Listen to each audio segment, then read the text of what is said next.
What's up, Military Millionaires? Today's episode is with Beka Shea of Seven Figure Flipping. Now, I got to first hear her speak on the stage at Flip Hacking Live about accountability and goals, and this episode is going to drastically help you improve your efficiency as well as understand some of the key things that go into a good mastermind group that'll help you stay accountable, stay on track with your goals, and even some little things that can save you time, like, well, you know what? I'm not going to ruin that. So stay put till the end. This episode is awesome. Again, as always, show notes are found at FromMilitaryToMillionaire.com/podcast. Now relax and enjoy the show. You're listening to the Military Millionaire Podcast, a show about real estate investing for the working class. Stay tuned as we explore ways to help you improve your finances, build wealth through real estate, and become a person that is worth knowing.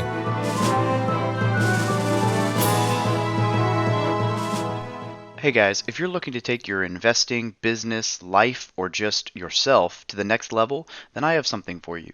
The War Room Real Estate Military Mastermind Group is a mastermind group that meets weekly in small groups of 5 to 6 people to help you hold yourself accountable and really experience that growth.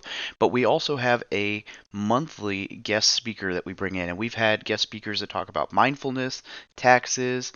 We're bringing in somebody to talk about marketing. We bring in very specific topics that will adhere to very broad, any kind of real estate investing or entrepreneurship that you want to do, and will really help you out. And we let you ask these speakers questions and get very personal with them. And then back to the small groups, weekly accountability for what you're trying to achieve, and just being surrounded by like-minded people. And they say your network is your net worth. I know that's an overused phrase, but I recommend that you check it out. So just shoot an email to wrmastermind@gmail.com. Once again, that's wrmastermind@gmail.com, and we'll send you some more information. Hey, what's up, everybody? It's Dave with the Military Millionaire Podcast, and I'm here with Beka Shea, who is a Navy veteran who works with Seven Figure Flipping, and I got to hear her speak at Flip Hacking Live on goals and accountability, and she was awesome. The whole event was awesome, and so I'm just really glad that I'm able to get her on the show this time. Last time we recorded, I am ashamed to say I, for the first time ever, slept through a recording. It was fun. So, Beka, thanks for being willing to be flexible with me, and thanks for joining us today. Well, we can thank the craziness of COVID for you sleeping through it. It's not like it was a normal time in your life. That's fair. So why don't you tell the audience a little bit about you, some backstory, that we're going to dig into some fun stuff today. Sure. So I grew up. I'm the youngest of 4 daughters. From Pennsylvania. That's where I now live after my military gallivanting around. And I decided to do Navy ROTC. I thought in high school, I was like, I want to be a pilot. I want to fly things. So I did Navy ROTC, got a degree in mechanical engineering, got out, went to flight school. My eyesight disqualified me. It was sad. But the interesting thing is, like, I had set that dream 10 years previously to be a pilot. And by the time I was actually at the point of becoming, being at flight school, things had changed. And I realized that maybe that setback really wasn't as huge a setback, and it allowed me to do some other things. At that time, it was to serve my time and get out and start a family. Because, at that time, I know that the policies have gotten a lot better, but at that time it was like 30 days you can go back to sea after you have a baby. And I don't know how often they actually did that, but that was not exciting to me. So Yeah. I was at a different place in my life, right? So I served on the George Washington, an aircraft carrier. Was my last duty station, and we did some really cool stuff there. I'll be forever grateful for that. And then I got out and actually went to put to work that mechanical engineering degree that Uncle Sam paid for, thankfully. I did energy efficiency work for the federal government, actually. It was a nice tie-in. So we would go to like VA hospitals and bases, and we would either build power plants, or we would do like lighting or steam traps, or you know how bases are. They were built forever and a day ago and have had no capital improvements. So the company I worked for would basically fund the capital improvements out of energy savings. It's kind of like my first foray into commercial construction stuff and these huge timelines and logistics. How do we do a $100 million project at 8 different VA hospitals in 6 months, or at least plan it in 6 months? The construction would then take a year or so. The fastest moving government contractors ever. Yeah, we were fast. So while I was doing that, I had my babies, and after I had my third daughter, even though I loved my job, I had to go wherever the bases were. So I was traveling all the time. I mean, I was 9 months, I tell the story, I was 9 months pregnant or 8 months pregnant, and I traveled 6 weeks. I was literally like, I probably shouldn't have been doing this. I now know, but I was climbing up ladders like onto the roof, me and my big belly. And this is pretty typical for being a woman in a male-dominated world, like at first the military and then engineering. I think they were afraid of me. Like the other male engineers were a little afraid to tell me no, I couldn't do that thing. So I would just do it. And then I look back, I'm like, they should have told me no. Yeah. But I did that. And then I was traveling so much that I really wanted to spend some more time at home. So when I was on maternity leave, was like, my husband and I have always talked about flipping a house. Let's flip a house. And so that was a whole fun journey, which I can go into, like how I did it. I ended up partnering up with someone who also had never done it before. And we kind of like we buddy systemed up, right, to get through this experience. It was great. We bought it from a wholesaler. And I did that. First year I rehabbed 3 houses. I quit my full-time job. Then I did 6 houses. Then I set a goal to do 1 house a month. And right about that time was when Bill Allen, he was my roommate at flight school, actually. And we had gotten in touch. So my passion is accountability and logistics. And we had gotten in touch as I set this goal to do 1 house a month. Somehow he and I could reconnected. I think I talked about it Flip Hacking Live. It was a random Facebook post that he responded to. And he said, I'm thinking about rehabbing houses. So he joined this group, 7-Figure Flipping, called me from the first meeting and was like, you know me, I don't BS. You should be in this room. Like, it's the place to be. And I was like, no. It's a lot of money to join a mastermind. It was $25,000 at the time. I was like, absolutely not. And he's like, look, if you do one more deal, I was averaging around 20K net profit on my rehab. It's like, if you do one more deal, then it's a wash. And if you do 2 more deals, then you made money on your membership. I'm like, all right. Plus, it was Bill. So like, he is no BS. Yeah, I'm a fan for sure. Yeah. So I joined that group, and I didn't realize it because it's called 7-Figure Flipping. But when I joined it, it was actually mostly wholesalers. And I didn't really have any experience aside from buying a couple deals from wholesalers. I didn't really know that world. I didn't know how it worked. And there were definitely some rehabbers in there as well. So I got this kind of back end exposure to wholesalers. And I think up until that point, I had this kind of negative opinion of wholesalers. Like they're kind of slimy, sleazebags, and salesy, like salesmen, right? No good deals. But then I got to meet Andy McFarland, who has got to be the nicest, sweetest, most ethical person in the world. And he showed me how his business ran and how he approached sales, which is very much like it has to be a win-win for all parties. Like the seller has to benefit, your end buyer investor has to benefit, and in the middle, we hope that they both see value and we get paid. So I saw that they all opened up their systems, and I thought I could do this. So I started wholesaling. And over the past couple of years, I've rehabbed about 60 houses. I've wholesaled around 120 deals. I've had a team of 7 or 8 people. I've had no people. I started a construction company. And then as typical of an entrepreneurial journey, somewhere around early last year, I was spread way too thin trying to do all the things. And I kind of stepped back and said, all right, you've done all the things now. And I have rentals, I've done rehabbing, I've done wholesaling. I stumbled into doing marketing analytics for some other investors who tend to be much more on the sales side of thing, right? They're really good at making the deals happen, have no idea what's happening with the dollars they're spending. So I started doing work for them, and it came out and they were like, you do this thing, it's really good. It's a need that's not being filled. Why don't you just do marketing consulting for other investors? You hate the sales piece of wholesaling. I hate the sales piece. And so I decided I was going to throw all my eggs in that basket and then just keep rehabbing a couple houses on the side. And Bill, right around the same time, the guy who started 7-Figure Flipping, Justin Williams, approached him and said, I'm looking to do something else. Would you want to take over the mastermind? So kind of around this same transition point, Bill was like, whoa, I'm taking over this group. We started it together back, in 2016. We've been on this journey together. I would like you to come aboard full time. Like, if you're going to do something else, this is the something else. So, sorry, I feel like I'm talking a ton, but no, this is exciting. So the reason why Bill asked me to come aboard is that probably and this is what I talked about Flip Hacking Live, around 3 years previously, I had read this book called The 12-Week Year. I heard about it on the Brian Buffini podcast. Both of those resources I recommend your listeners check out.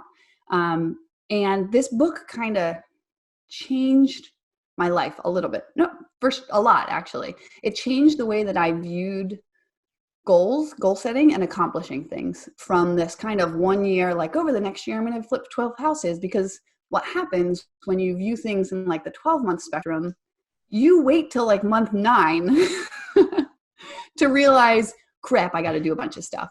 So if you break things, there's something about the human psyche that really works well in this 90-day, 3-month window. And there's a bunch of different accountability and goal setting strategies based around that time frame. But 12-Week Year was the one I read.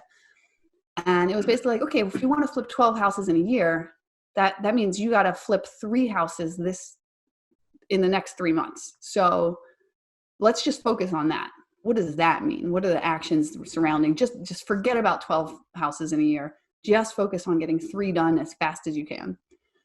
So I started running in 2017, I want to say, maybe end of 2016. I basically read this book and I said, this is awesome. And one of the key components is having this weekly accountability meeting where it's just you and a couple other people.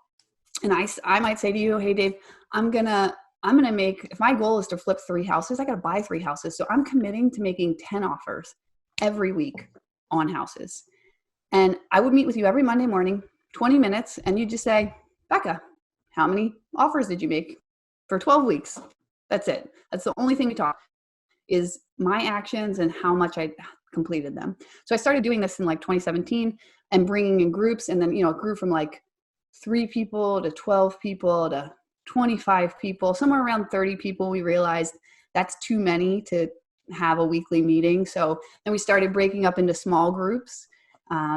And when I came aboard with 7-Figure Flipping, Bill was like, that's it. I just want you to do that. I want you to help investors focus on the next 12 weeks, break it down, get them into a small group, and figure out what the right actions are to move the needle, and just do that.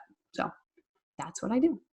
Yeah, which is awesome. So I have read the 12-Week Year, and although I read it audiobook, so I probably didn't absorb as much of it as I could have, but I've been doing 90-day goals. It's just easier to keep. For one, it's easier, but for 2, it actually challenges you, because you're exactly right. If I said I was going to write a book by the end of this year, well, I don't feel like writing today, so I've got a whole year to do it. Yeah. But but if I say I'm going to write a book by June 1st, I don't feel like writing today, but I got to write. You don't have a choice. Yeah. And so I've always, well, not always, but I've been a fan of that concept for sure. And now imagine every Monday you had somebody saying, David, you said you were going to write 5 days last week. Did you? Yeah. So I don't know that I have a specific, I am in a mastermind group, and it's wonderful. I don't know if I specifically do it like that. So I'm probably just going to add that in, but do it. It's yeah, great. but it's accountability is huge. So you transitioned into helping people out with goals and accountability. What are some of the things that you think go into that? Like what would be some advice you would give if someone was thinking they were going to start a call? Like, what would that look like if they were just like, oh, it's a great idea, I'm going to start a call today? I think, like so many things, the preparation is key. Like, people, you win or lose that 12 weeks before you even start. If you don't set a very clear, we talk about SMART goals: specific, measurable, achievable, relevant, time bound. The 12 weeks is the time bound. But a lot of times I'll see people set a goal like, I want to increase my marketing. And you don't know how do you know if you've succeeded or not? Like, what does that look like? It has to have a number on it. And increasing marketing should really, what you want is like the outcome of increasing marketing, right? So that should really look something like, if I'm getting 2 appointments a week right now off my marketing, I want to get 5 appointments a week for the next 12 weeks. So that's 60 appointments, right? That's your goal. Get 60 appointments in 12 weeks. So right there, that's my advice, is like, if your goal doesn't have a number in it, it's not clear enough. Yeah. Because how do you know if you did it or not when you get to the end of 12 weeks? And then in the actions, really digging into, this is what people don't like, is that the grunt work is really what produces most of the results. And people want just the quick solution, the quick fix. Like, I want to get 60 appointments. So I'm going to send, I don't know what the number of mail pieces is, 60,000 mail pieces, right? Today. But that's really the most beneficial thing, would be to send 10,000 a week or 5,000 a week every week.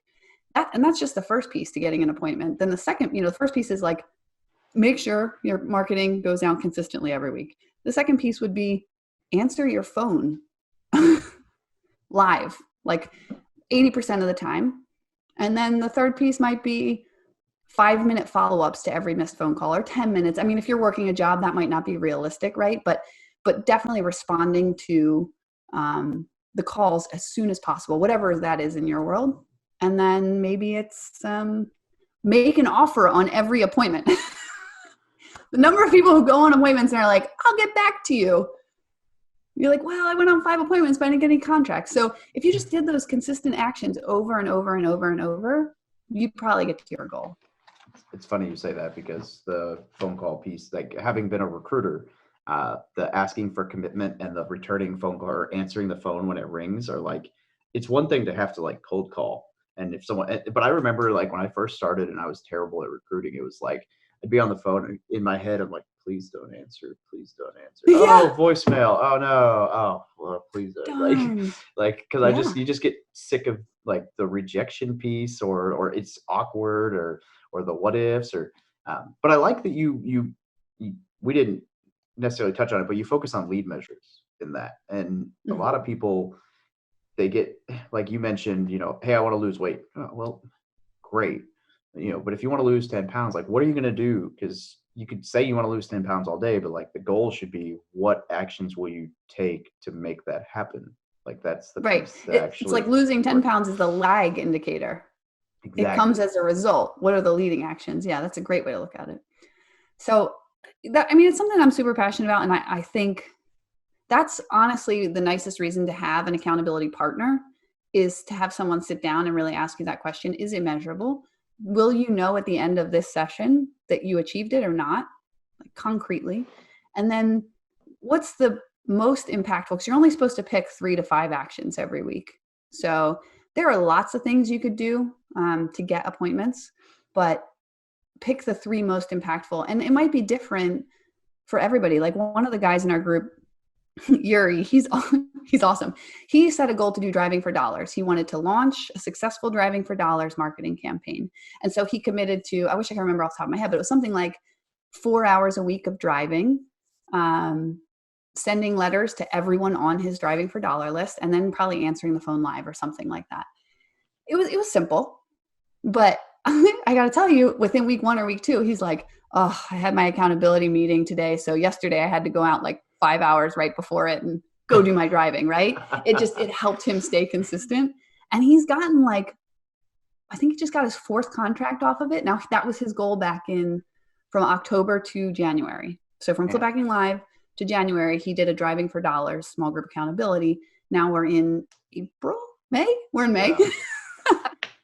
And he's gotten 4 contracts off of it. And that was a $0 marketing channel. So yeah, that's a huge ROI. And yeah, I mean, even at a low end, like 5,000 on a deal, which is, I know plenty of, depending on your market, that's super low, but I mean, that's nonetheless, in the market that I invest in, that's half a median salary off going around for, a few 5 hours a week for 12 weeks. Yeah. And then, maybe an hour of follow-up, sending letters and answering calls and stuff. But I just can't stress enough the power of consistent action, which is, we kind of talked about this before we started recording, but that's the thing that entrepreneurs struggle with. Consistent execution. We have all the ideas and we really want to get to the point of hiring somebody to execute all the ideas, but that's not where we start. Yeah. We got to start by being consistent executors. And I had this epiphany last week because that's something I'm really focusing on right now is consistent execution, automations, streamlining stuff. And I was like, man, I guess there's no secret to consistent execution. The only secret is to consistently execute.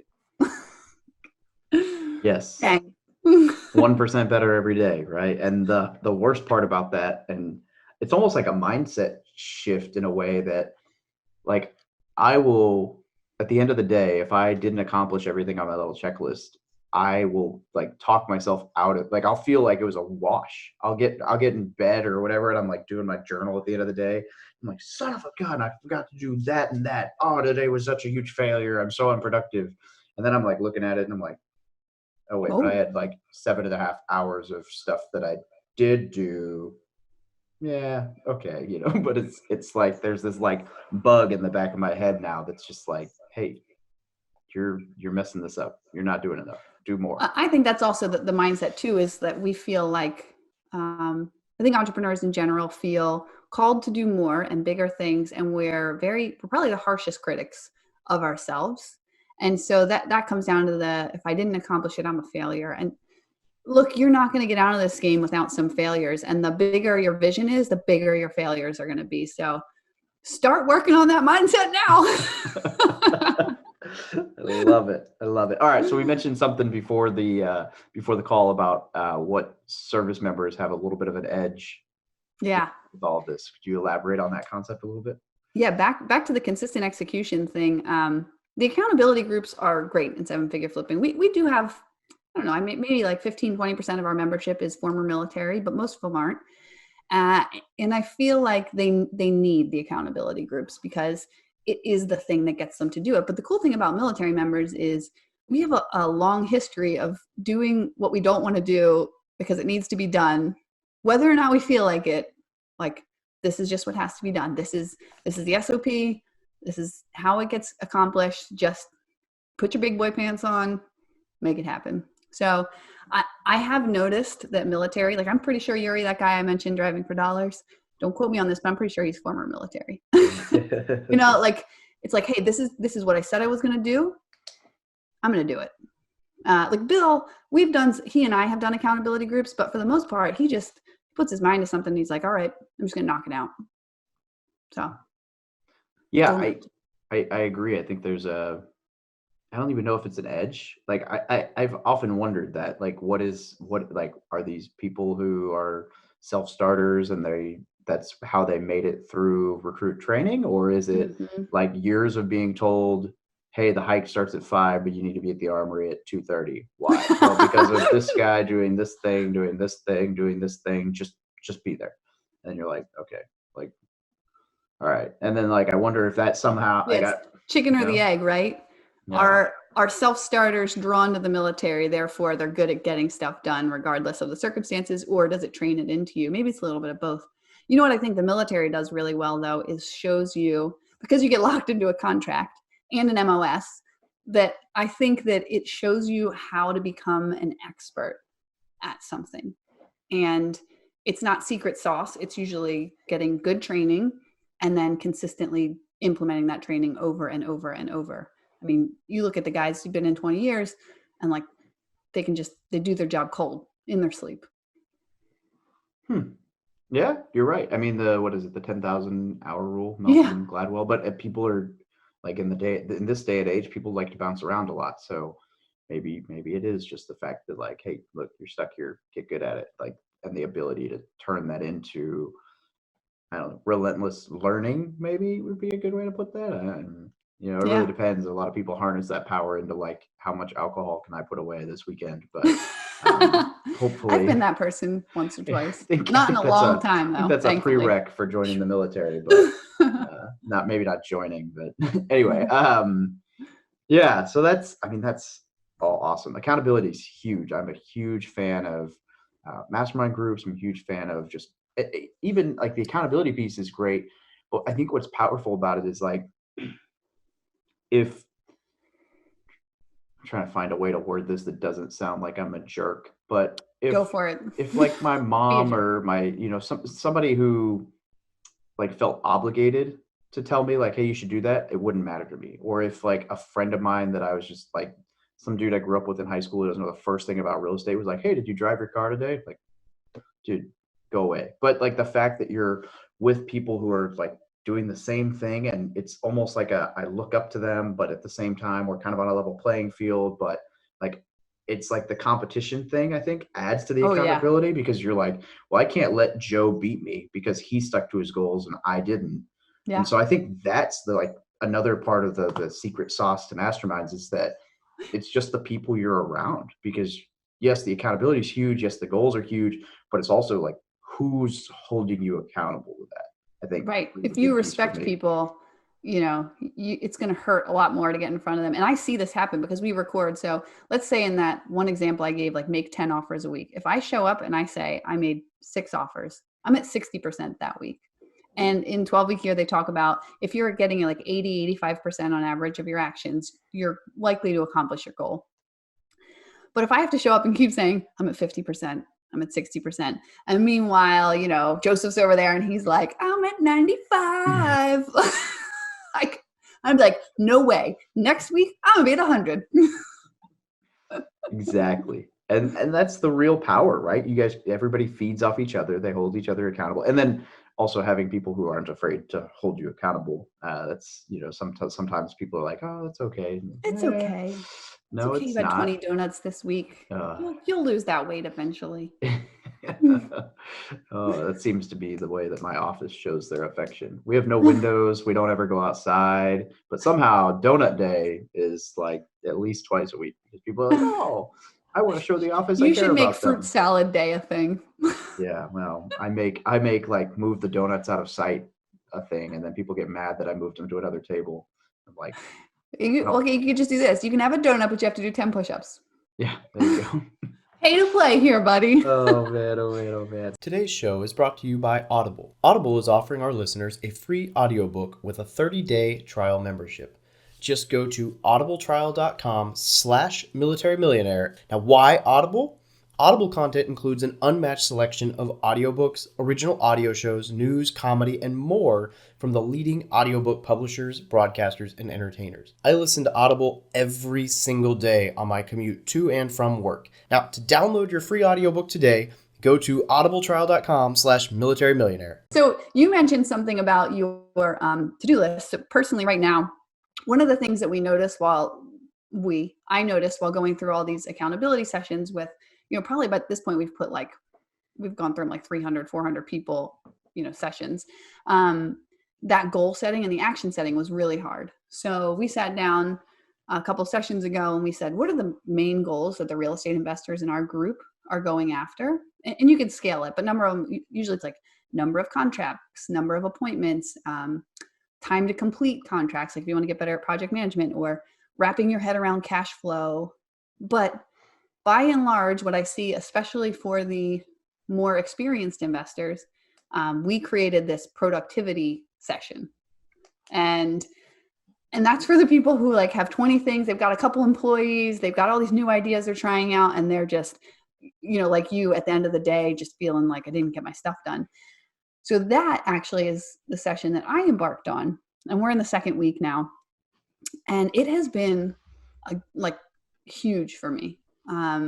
Aside from the accountability piece and like having someone check in to make sure I did the actions themselves, it's like you said, it's your to-do list, brain dump everything, get it all out of your brain onto a piece of paper once a week. Immediately, this weight is going to lift off your shoulders because you don't have to worry about forgetting something. And then writing out your schedule for the week. A common thing that I see happen is, well, I have a meeting from 10 to 11, so we can meet at 11, and then you don't give yourself any downtime. There's no gaps. You don't think about the drive time if you have to drive, or even just the recoup time and the prep time. So like write everything in your schedule and make sure you see it. That there's just something about what they say, when you write things down, you're 7 times more likely to accomplish it. But for me, I normally do those 2 things, the brain dump and the scheduling. But the 2 actions that have added in that have been just huge have been win the days.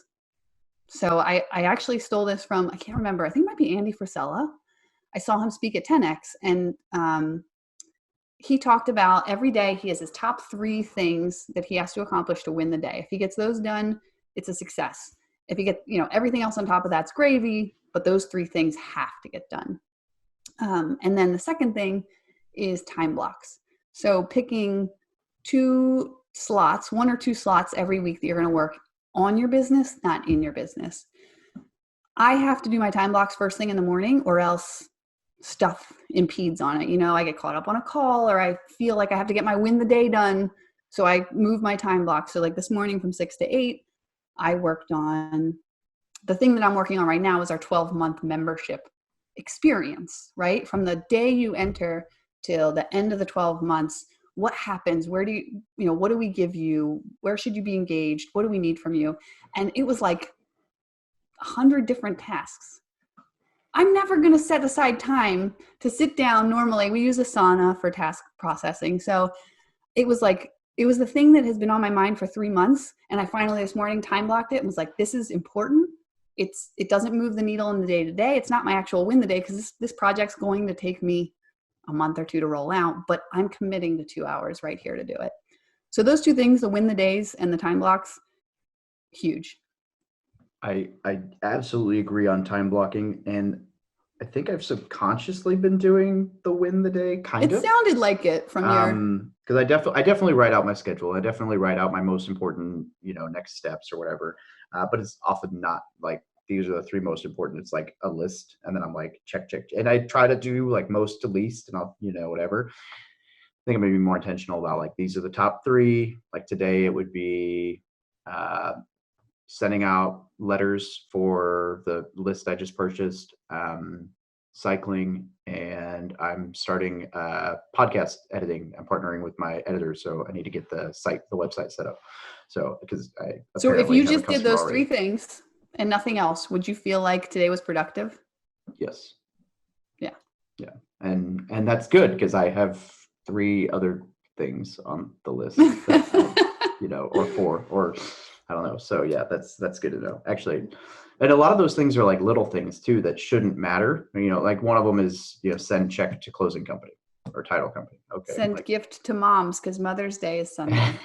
Thankfully, my wife already took care of that. She remembers things like that. She sent me the other day. She's like, oh yeah, I already sent your brother a birthday gift. I'm like, oh that yeah. is a good woman right there. Oh yeah, that's coming up. My poor husband. Thanks. I'm like, she's your mom. You do it. Oh man, I love her. I mean, I will always make sure she gets a gift, but I'm trying to train my husband to be intentional about these things. It's not working. Just so you know. We've been together 20 years. Yeah, not working it. I love it. Yeah, time blocking is huge. And you hit on what you time blocked today, and that is something that it took a lot for me to finally realize. Like, you specifically said that what you did today isn't going to move the needle today, but it will save you time. I can't remember, there's a phrase for this and I can't remember what it is, but like the concept that if you take 5 hours today to do something that's going to save you 1 hour every month or 1 hour every week, then it's 100% worth it. Even if in your head you're like, oh yeah, well I could just spend 1 hour doing that today instead of doing the 5 hours. Like, people think, oh, well, I don't want to spend 5 hours changing all this when I could just do it in 1 hour this week. But if you think about it as far as like doing the 5 hour thing replaces that 1 hour for every week in the future. For example, just setting up a checklist and handing it to a virtual assistant or something like that. I can't remember what the phrase was that I heard used for that specific concept of like regaining your time, but it's not an easy thing to like objectively wrap say your like, head around. Yeah, but man, it's a game changer. The moment you can outsource something, for example, it took me probably 4 hours to find a podcast editor, and it has saved me at least 1 hour. Right. How long did it take you to edit one of these podcasts yourself? With including the video and everything else, at least an hour. Yeah. And so now that I do 1 or 2 episodes a week. So that 4 hours finding someone that I'm now actually partnering up with to potentially anyway, but like that's saved me at least 50 hours now. So yeah. I mean, that's kind of how I view it. Back to we do the 12-week year, and that's about 3 months. In 7-figure flipping, and a lot of the businesses run on Traction and the EOS system, which is rocks, 90-day rocks. So I'm simultaneously doing this productivity accountability session, which is just to help me be the best I can be right now. But this membership experience thing is one of my rocks for 90 days. And I am looking at it and I'm like, oh, this is going to feel so amazing when it's implemented, because right now I'm like, did they get that thing? Did we do that? This person didn't get what that person got. And that makes me sad. And from a business perspective, I implemented this in my wholesaling business, right? We set up a checklist with a lot of touch points, and we created a bunch of videos for different points in the process. That was like, when they first signed the contract with us, I made a video and I was like, thank you so much for trusting us with your property. I just want to give you a quick overview of how this process is going to work. We're going to send it to the title company. We're going to send escrow. We're going to set up 1 or 2 times to do showings through your property and bring our partners through. But we're going to close on this date, like kind of what to expect. And then like the day before their open house, they would get another email with a little video, like, just a reminder, here's what's going on, and here are the next steps going through to closing. And you can create those videos one time and then set up the emails. I mean, the transaction coordinator would be the one to send them. But now that I'm learning ActiveCampaign, you could actually set it up so that you just put in the dates, you go into ActiveCampaign, you just schedule it per seller. And then for the next 30 days from here to closing, they get these automated check-ins that feel very personal. Yeah. I need to do better with the email thing, but like you can set stuff up to where the moment you add an email, it's every 3 days, every week, you can do individually, like this email goes after 6 days after that email, the next one comes 2 days later. And it's incredible. And I don't use it nearly as good as I should. If I was a real estate agent, especially, and I had normally it was a 30-day close, I would immediately set up like, bam, here's everything you need for that 30-day process. Now I don't have to worry about those emails. I'll just give updates via text. And Oh, and by the way, think of how many times that saves the seller from calling you and being like, what's happening? Are we closing? Where are we going? And then you spend 2 hours on the phone with them, or you're like chasing them around. That automation ends up like making them feel better, and it gives you your time back. You want to know what my current time hack is? What I would love to. Video text messages in lieu of phone calls. Because you want to do a phone call, right? Because you want a very personal connection, and text messages are not, you lose something in that. But number one, when you call somebody on the phone, they may not be available. So then you go to their voicemail. Nobody listens to voicemail. Then they call you back and the timing isn't good. So I've started doing just recording video text messages. I can convey all the emotion and the feeling, really get the message across that I want. It's very personal because I am, hey, David, just excited about our podcast tomorrow. I want to make sure I didn't forget anything that I'm supposed to do ahead of time. Let me know. We have a personal connection. They've seen my face. And if they want to jump on a call, then usually that's how I end it. I say, if you want to jump on a call or an email chat, hit me back however. But what I find is a lot of people, they got what they needed from me and they're just like, okay, that's great. Yeah, that's cool. I've been using the audio stuff, but I hadn't thought about just doing a quick video. It would convey better and it makes sense. And honestly, I would probably prefer that from a viewer standpoint, because a lot of times when I get the audio ones, I'm like, okay, I'll listen to that later. Like, because if I'm just looking, I would rather just read. But if the audio, I never know what I'm going to get. But if it was a video, I'd be like, oh, what's this? And then and cool. It helps if you're like, I'm a relational person, so I can convey a lot with my face and my tone, expression. So that's listeners. I hope you appreciated that. Just gave you some time back. Yeah, I think that's awesome. Because I mean, you're right. The phone call thing it's so hit or miss. And like yesterday I had a phone call from, I probably shouldn't say a name because they might listen to this, but or even a relation, but from somebody I know who I really enjoy talking to. I get along with this person. They're smart, whatever. But every time they call, it's a longer conversation that I need to have, because it's just like one question leads to the next question, leads to the next question, which is fine. I find myself thinking like, do you watch my YouTube channel? It's all on there, but that's, neither here nor there. But oh man, can we just side rail for 1 second? Absolutely. onto that topic, because being in the mastermind education space right now, this is a thing you run up against a lot, right? When you've put out the information before and people don't take the time to go search it, which I've been guilty of that too. Yeah. What is the appropriate, nicest way to get people to find it on their own? Yeah, I don't know. Oftentimes, if it's like something, if it's a VA loan question, I have an article that's like 4,500 words that talks about everything, and I'll just shoot the link and just say, hey, I'd love to answer, but this probably does a much better job and will answer all of your follow-on questions. Almost and I having try like to, a quick reference guide, like a fact guide. You have it. the So you're problem like, I is, have this yeah, podcast, yeah, this exactly. article. I like The that. problem is that for like a YouTube video, it's like I would have to go in and search for it myself to copy the link, and then it's like, so it depends on my relationship though with the person, because like I'll get questions sometimes, and one of my buddies might actually, he listens to this, he might pick this up because he's done it to me too, but I did it to him the other day.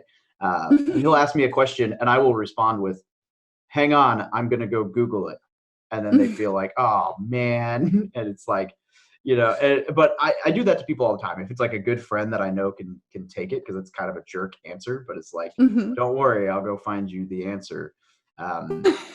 But yeah, if you have I'm the going to do the content same out thing there, you could do. 'cause I don't think a lot of people, I don't think people realize, like as a content producer, that a lot of times the reason I decide to make a video is because I got that question. So in January, I got asked 5 times in 1 week whether or not someone should refinance their house. So I made a video about how, when, why you should refinance your house.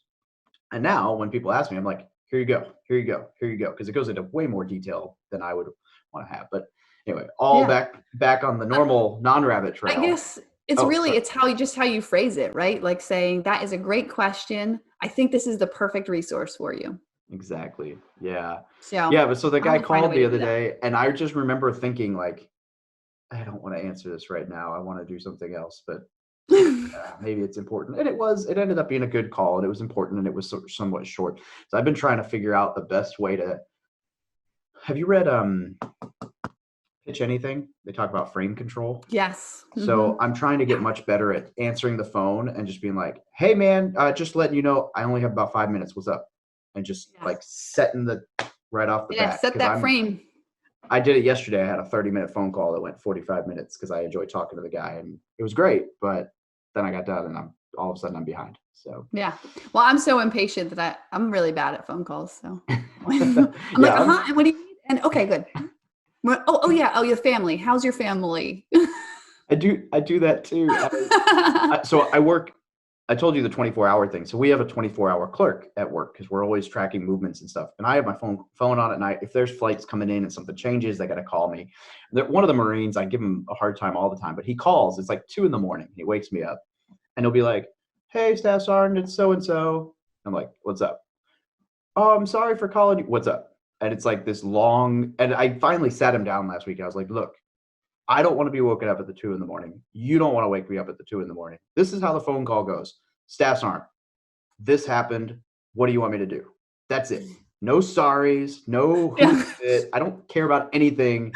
The faster we get off the phone call and I go back to bed, the less angry I will be for you calling me. And I think that's kind of a military thing. Like, just hey, to the point, and we're done. Like, I love talking to you, but if it's a short ask, like, just get it done, especially 2 a.m. Yeah. So sorry for derailing us, but just, I think to wrap up with the listeners, the biggest thing that I have noticed, because now I have done this like hundreds of times with people, is if you want to accomplish something, you need to be crystal clear about what the path looks like from here to there. And I talked about this at Flip Hacking Live. I gave my DivPaga, which is like, you can have a dream, and that's financial independence through real estate.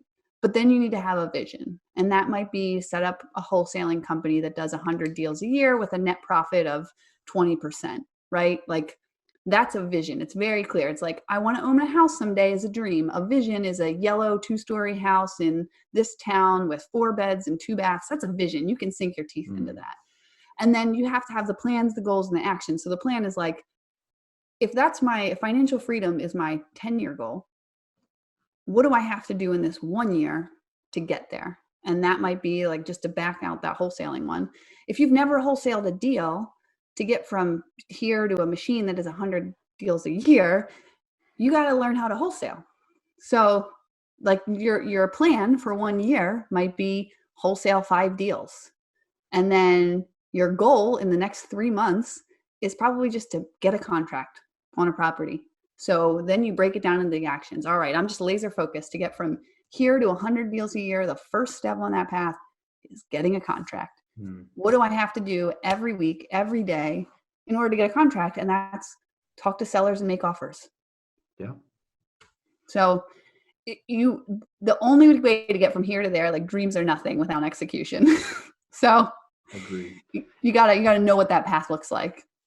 And some people will be like, they'll have a path from here to there, a straight path, and then they get distracted by a shiny object, and they realize that their financial independence looked like a company that does wholesaling 100 deals a year, and then they see somebody else buying multifamily rentals, and they think, oh, I want to buy a multifamily. I haven't gotten a contract yet, but let's see what a multifamily looks like. And then on the way to get to their multifamily, they see one of their rehabbing friends put a house on the market, and they're like, well, actually, rehabbing, super cool. Yeah. Yeah, there's definitely a difference between pivoting and between shiny objects. Yeah. And I've been guilty of both, which, I've definitely justified the shiny object syndrome by being a guy who talks real estate. So I should just try all the strategies just to make sure that I've done something with them. I can talk intelligently on them. Part of that has been legit, but my main bread and butter will probably always be small buy and hold properties that I just hold on to forever. And I just need to remember, like, hey, just do that. It's easy. Like, right. And I think if you set a goal, like, do you have a goal of how many doors you want to add a year this year? Yeah, for this year, for this year, my goal is I have a huge lawsuit that I'm in trying to get my money back out of a deal. Mm-hmm. And so my goal is just to close that. Court date's in July, and then roll that capital back into, So I didn't necessarily set a goal for doors this year so much as more just to focus on growing the brand. Yeah. So, but if you were, like if you were an entrepreneur and you decided rentals are going to be your thing, just picking up a single family, like I actually just talked to someone last week and their goal is to add 16 doors this year. And they just bought 2 duplexes. So they added 4 in April. And they're on track for it. So like if their goal is to buy 16 rental houses this year and they're at like 10 and something else interesting comes up, so long as they've got a plan to get the last 6, like their plan is on track. It's okay to dabble somewhere else. Absolutely. But just don't let it derail your plan. I agree. Also, I think the rabbit trail we went off earlier about texts and everything, I think that was actually pretty valuable because nobody talks about that, but those are like very actionable ways to save 5 minutes every day forever. So I think that was good. Still achieve the end result, which is a personal connection with them, with them. So I don't know who told me that. Oh, you know what? I read the book, Never Lose a Customer Again, which is a great book if you're in any sort of service industry. And it just talks about the whole experience that your clients have with you. And he talks about that, like sending personalized videos to people. Even if you're going to send it in an email, like one of the things he says, like put their name on a piece of paper and hold it up, so it's like, so they see you like David. Yeah, exactly. Right. And then that way they're much more likely to watch your video. They realize it's not mass produced. It's definitely for them. I have a friend who does that extremely well. And that's what the sign is from. He was on the podcast and I was showing him what he always does to me and how I appreciate it. So, reinforcing that lesson then. Excellent. Absolutely. Yeah. All right. So if an E1, E2 was to walk up to you asking you for life advice, just getting started in real estate or life or whatever, what would be like the one thing that you would have to tell them? It used to be take action. Just take an action because so many people sit in the wings and wait. But I now have revised that. Before you take action, I would reflect on what your superpower is. Like, what's the thing that you are very good at that brings you joy, that like you'll do that thing instead of doing something else? For some people, it's sales, right? Like the art of the deal, the thrill of the kill. They love negotiating. And so then I say, well, then probably you want to go into like some sort of sales arena, right? If you love logistics and project management, like if that's the thing that brings you joy, breaking things down and then putting them back together, that's, kind of figure out what your superpower is and then find the thing that aligns with that. Because when you're energized about something, you can endure so much more. Like that. I think that's very true.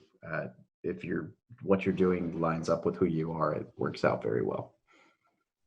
All right. What is one resource, book, course, website, whatever, that you would recommend to anyone looking to get started in real estate?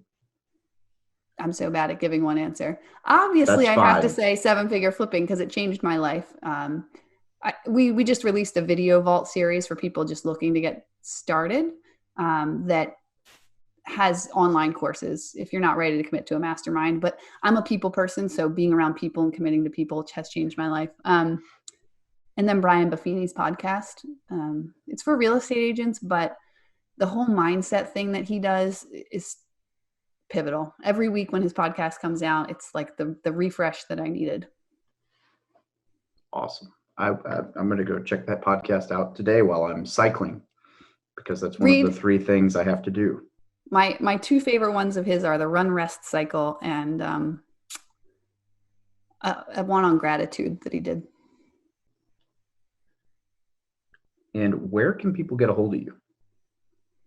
Beka at 7figureflipping.com, Beka at 7figureflipping.com. And I also run a marketing consulting, but it's kind of boutique. I really only do it for for people spending like $15,000 plus a month on their wholesaling marketing. I have a company called Market Shark, marketshark.net. I'm going to look at that. I'm not spending that much money, but that's cool anyway. Yeah. I'll make sure that I link to that. My excitement is we had a client last year who we improved his ROI by like, I don't know, it was like 70 cents. It ended up adding $140,000 to his bottom line. So, whoa. Yeah, you can. Yeah. I mean, if you're sending a lot, that adds up real quick. Yeah. If you're making like $3 for every dollar spent, and you can bump that to, I think you bumped it to like $3.70. I was like, just think about that based on how much money you made, how much more money you kept in your pocket by getting efficient. So. Yeah. Focusing on expenses and lowering bottom line is huge, and just ROI and little metrics that I should be much better at. But yeah. Well, that's not your superpower. Stick with your superpower and find somebody else who has a complementary superpower. Yep, absolutely. Awesome. Well, Beka, this has been awesome. Thank you so much for joining us today. Awesome. Thank you for having me. This was great. Appreciate you. Have a great day. Bye. Thank you for listening to another episode about my journey from military to millionaire. If you liked it, be sure to visit frommilitarytomillionaire.com/podcast to subscribe to future podcasts. While you're there, we'd love for you to rate the show, give us a review on iTunes. Now get out there and take action.